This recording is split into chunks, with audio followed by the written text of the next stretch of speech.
এই মুহূর্তে দুবাই আন্তর্জাতিক ক্রিকেট স্টেডিয়ামে আছেন রিপোর্টার সাব্বির মিথুন, আর টিএসসিতে আছেন ফাহিম ইসলাম। ম্যাচের সবশেষ খবর জানতে শুরুতেই যাচ্ছি সাব্বিরের কাছে। ধরনের শুরু হওয়ার কথা ছিল, বাংলাদেশ তার থেকেও ভালো শুরু করেছে। স্বপ্নের মতো একটা শুরু বোলারদের কল্যাণে বাংলাদেশ দল এই মুহূর্তে এই ম্যাচের নিয়ন্ত্রণ পুরোপুরিভাবে নিজেদের কাছে রেখেছে। প্রথম 4টা উইকেট, যার মধ্যে 3টা বোলার ডিফারেন্টভাবে নিয়েছে। শুরুটা করেছিলেন তাসকিন আহমেদ নিজের টি-20তে 100তম উইকেটের মাধ্যমে পাকিস্তানের লাইন আপে প্রথম ব্রেক থ্রু এনে দেন, এবং লাস্ট ম্যাচের যে 50 করা ব্যাটার ফারহান, সেই ফারহানকে ফিরিয়ে বাংলাদেশকে চালকের আসরে এনে দেন। এরপরে শেখ মেহেদী এবং রিশাদের জোড়া আঘাত, সব মিলে বলা যায় দুবাইতে এই মুহূর্তে বাংলাদেশ নিয়ন্ত্রণে রয়েছে। তবে শেষ দিকে অর্থাৎ ম্যাচের বোলিং ইনিংসের বাকি যে অর্ধেক রয়েছে, সেই অর্ধেকে পাকিস্তান দলকে কতটুকু কম রানের ভিতরে আটকে রাখা যায় ততটুকুই আসলে সম্ভাবনা বাড়বে বাংলাদেশ দলের ফাইনালে ওঠার, এবং এই সম্ভাবনা আসলে বোলাররা চাইবেন জিয়ে রাখতে। বাংলাদেশ দলে বোলিং অপশন কিন্তু অনেকগুলো রয়েছে। শামীম পাটোয়ারি, সাইফ হাসানকে নিয়ে 7টা বোলিং অপশন বাংলাদেশ দলের, অর্থাৎ ক্যাপ্টেন কিন্তু চাইলে সেই বোলিং চেঞ্জেসগুলো আনার মাধ্যমে পাকিস্তান দলকে বিভ্রান্ত করতে পারে।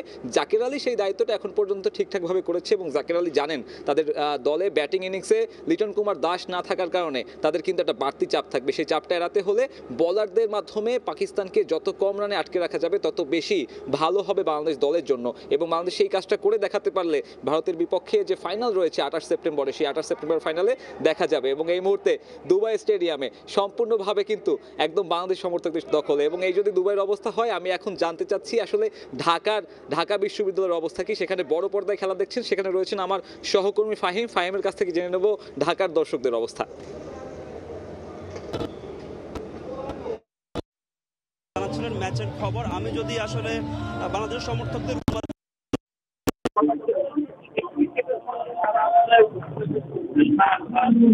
সেই প্রত্যাশা অনুযায়ী কিন্তু আসলে বাংলাদেশ দল শুরু করেছে, এবং আমরা সমর্থকদের সঙ্গে কথা বলেছি। প্রতিটি উইকেটের সঙ্গে তারা আসলে উন্মাদনায় মেতে উঠছেন।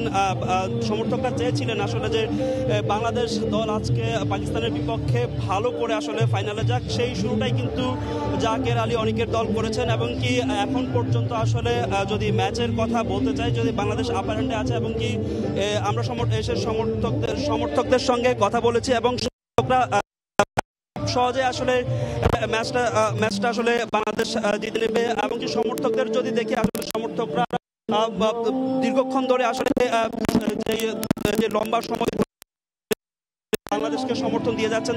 বাংলাদেশ পাকিস্তান ম্যাচে দর্শকদের উন্মাদনার খবরের সবশেষ নিয়ে আমরা সরাসরি ছিলাম ঢাকা বিশ্ববিদ্যালয়ের টিএসসিতে, এবং এর আগে ছিলাম দুবাইতে।